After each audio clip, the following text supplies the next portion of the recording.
దైవజనులు అలా ఉంటున్నారా అమ్మా? అలాంటి దైవజనులు లేరండి. అలాగే మూడవదిగా చూస్తే మనకు 2వ రాజుల గ్రంథము 13వ అధ్యాయము 2వ రాజుల గ్రంథము 13వ అధ్యాయము 20వ వచనంలో కూడా మరొక అద్భుతం అనేది ఇక్కడ జరుగుతుంది. చనిపోయిన వాడు తిరిగి లేవడాన్ని మనము గమనిస్తున్నాం ప్రియులారా. ఒకనొక సందర్భంలో మోయాబీలకును ఇశ్రాయేలులకు ఒక యుద్ధము జరుగుతుంది. మోయాబీలకును ఇశ్రాయేలీలకు ఒక యుద్ధము జరిగినప్పుడు అక్కడ యుద్ధ సంఘటనలో అక్కడ వారు వస్తున్నారని చెప్పేసి అదే సమయంలో ఇశ్రాయేలులలో ఒకరిని చనిపోతే ఎత్తుకొని వెళ్తున్నారమ్మా. ఏం చేస్తున్నారమ్మా?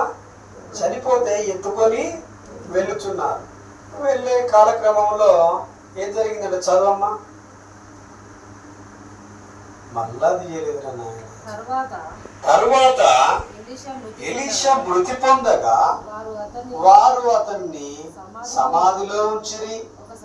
1 సంవత్సరము గడిచిన తరువాత మోయాబీల సైన్యము దేశం మీదకి వచ్చినప్పుడు కొందరు ఒక శవమును పాతిపెట్టుటకు సైన్యములకు భయపడి ఆ శవమును ఎలీషా యొక్క సమాధిలో ఉంచగా దింపిన ఆ శవము ఎలీషా శైల్యములను తగిలినప్పుడు అది తిరిగి బ్రతికి కాళ్ళు మోపి నిలిచెను.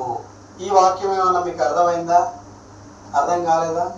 అర్థం కాబట్టి మరొకసారి దీన్ని వివరించే ప్రయత్నం మనము చేస్తాం. ఒక సందర్భంలో మోయాబీలంతా కూడా మన ఇశ్రాయేళ్ల మీదికి, దేవుని ప్రజలైన ఇశ్రాయేళ్ల మీదికి యుద్ధానికి వస్తున్నారు. వచ్చే క్రమంలో ఒక చనిపోయిన వాడిని ఎత్తుకొని పూడ్చిపెట్టలకు వెళ్తున్నారు.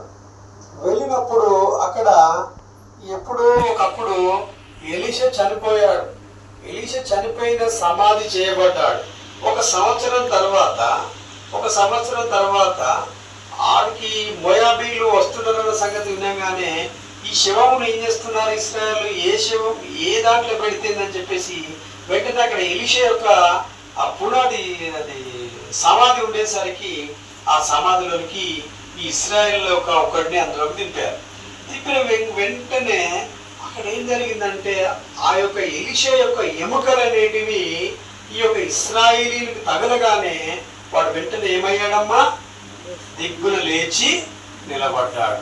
అక్కడ జనాలంతా కూడా ఆశ్చర్యాన్ని వ్యక్తము చేశారు. చదువు వచనము 21. కొందరు ఒక శవమును పాతిపెట్టుటకై సైన్యమునకు భయపడి ఆ శవమును ఎలీషా యొక్క సమాధిలో ఉంచగా దింపిన ఆ శవము ఎలీషా శైల్యములకు తగిలినప్పుడు అది తిరిగి బ్రతికి కాళ్ళు మోపి నిలిచెను. వెంటనే అక్కడ సైన్యం వస్తుంది అని చెప్పి వారు భయపడ్డారు. సైన్యం వస్తుంది అని చెప్పి గబగబా శివాన్ని తీసి ఆ ఎలీషా సమాధిలో వేసేశారు.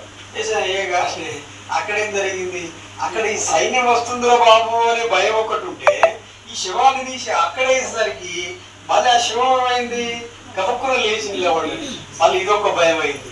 అక్కడ పరుగు ఇటురుకల్లా అటురుకల్లా అటువంటి ఒక పరిస్థితి ఇశ్రాయేలులో ఏర్పడ్డది.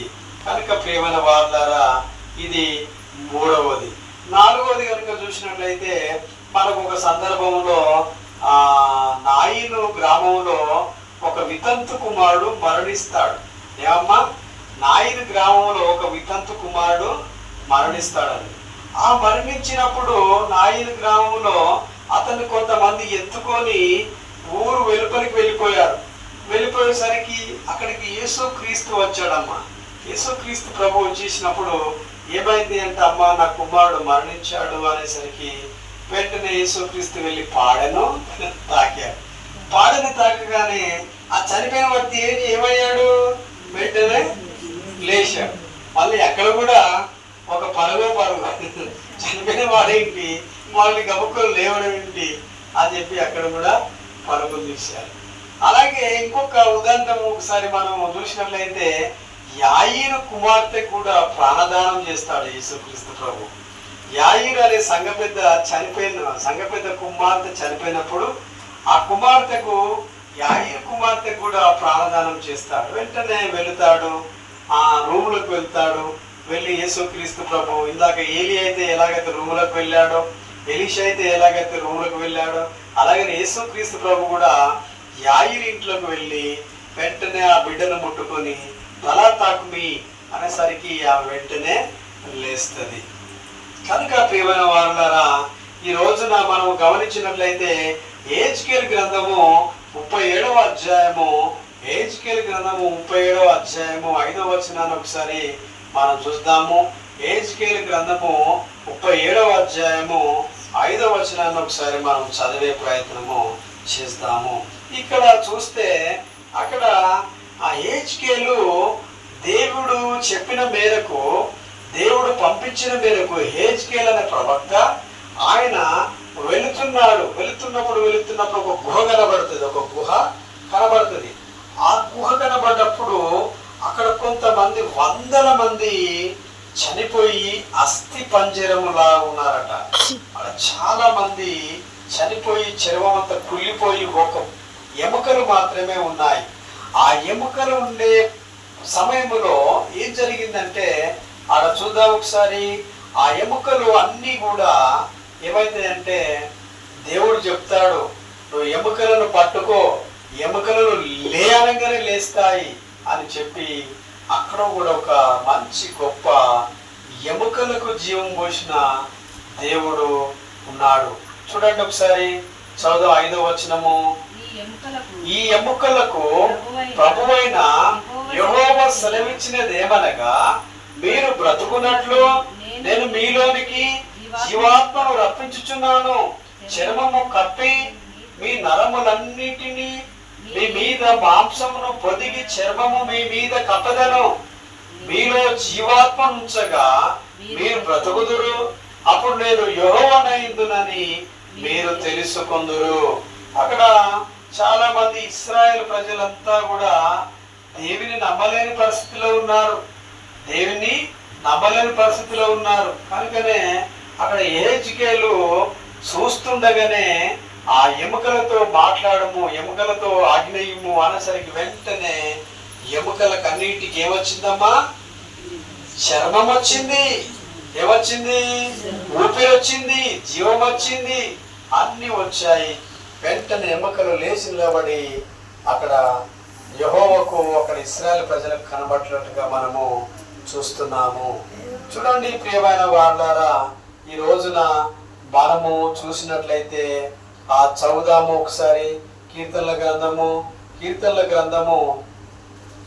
103వ అధ్యాయము 4వ వచనాన్ని మనము బేస్ చేసుకొని ఈ వాక్యాన్ని చెప్పుకున్నాం కనుక ఇక్కడ చూద్దాము. ఇక్కడ ఏమంటున్నాడు? సమాధిలో నుండి నీ ప్రాణమును విమోచించుచున్నాడు. ఎవరు ఇదన్నీ చేసింది? ఎవరు? అక్కడ సారేపతు స్త్రీ యొక్క కుమారునికి చనిపోయాడు. చనిపోయిన వారిని బ్రతికించింది ఎవరై అంటే తండ్రి అయిన దేవుడు. అలాగే సునేమీరాలి యొక్క కుమారుడు చనిపోయినప్పుడు అక్కడ బ్రతికించింది ఎవరై అంటే తండ్రి అయిన దేవుడు. అది ఎలీషా ద్వారా, ఎలీషా ప్రార్థన ద్వారా బ్రతికించాడు.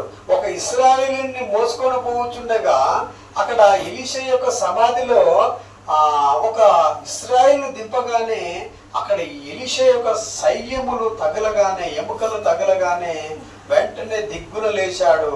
అది ఎవరు చేశారు? దేవుడు చేశాడు. అలాగే యెహెజ్కేలుతో చెప్పాడు, నువ్వు గుహలోనికి వెళ్ళు, అక్కడ అన్ని పాడుపడ్డ ఎముకలు ఉంటాయి, అస్థి పంజరాలు ఉంటాయి, వారికి ఆజ్ఞ ఇవ్వు అనగానే యెహోవా సెలవిచ్చిన ప్రకారంగా ఆయన ఆజ్ఞ ఇచ్చాడు. వెంటనే అవి దిగ్గున లేచి చర్మమును దాల్చి ఊపిరి పోసుకొని జీవాత్మ అందులోకి వచ్చింది. అది ఎవరి ద్వారా అంటే తండ్రి అయిన దేవుని ద్వారా అనే విషయాన్ని మనం గుర్తు చేసుకోవాలి. అలాగే నాయీను గ్రామంలో కూడా తన కుమారుడిని యేసుక్రీస్తు ప్రభు వచ్చి ప్రార్థన చేసి ముట్టగానే ఆ వ్యక్తి దిగున లేచాడు. అలాగే మన ఎవరది యాయీరు కుమార్తె కూడా ప్రాణదానాన్ని పోశాడు. వెంటనే ఆమె ముట్టుకున్నాడు, స్వస్థపరిచాడు, వెంటనే తిరిగి లేచాడు. అలాగే యేసుక్రీస్తు ప్రభు కూడా ఆయన చనిపోయి 3 దినములు సమాధి చేయబడి మరల తిరిగి మృత్యుంజయుడిగా లేచాడు. అంటే ఇదన్నీ కూడా ఎవరికి ఆ పవర్స్ ఉన్నాయి, ఎవరికి ఆ శక్తులు ఉన్నాయి, ఎవరు అద్భుతములు చేయగలరు అంటే తండ్రి అయిన దేవుడే కుమారుడైన క్రీస్తుకు అంత అధికారం ఇచ్చి అనేక అద్భుత కార్యాలు స్వస్థతలు చేయించడానికి యేసుక్రీస్తు ప్రభుకు ఒక అధికారం ఇచ్చినట్లుగా మనము చూస్తున్నాం ప్రియమైన వారులారా. కనుకనే ఈ రోజున మన కుటుంబంలో ఏదో జరుగుతున్నది అంటే మన పాపములను బట్టి అని మనకు ప్రతీకారము ఆయన చేయడండి. ఏదో పాపము చేశాము అని చెప్పి మనకు ప్రతీకారం చేస్తాడా? మన దోషములను బట్టి ఆయన మనకు ప్రతిఫలం ఇయ్యడండి. మన దోషాలు, మన దొంగతనం చేశాము, పాపం చేశాము, శిక్ష అనుభవిస్తున్నామని ఆయన మనల్ని కక్ష కడతాడా అండి? అలా కట్టేవాడు కాదండి. అది ఆనవాయితీగా వచ్చేది. మనం ఒక ఒక సరి అయిన మార్గంలో నడవడానికి ఒక సూచన అయినదే తప్ప అది ఎంత మాత్రం మనల ఎంత మాత్రం విలపించేది కాదు అనే విషయాన్ని ఇక్కడ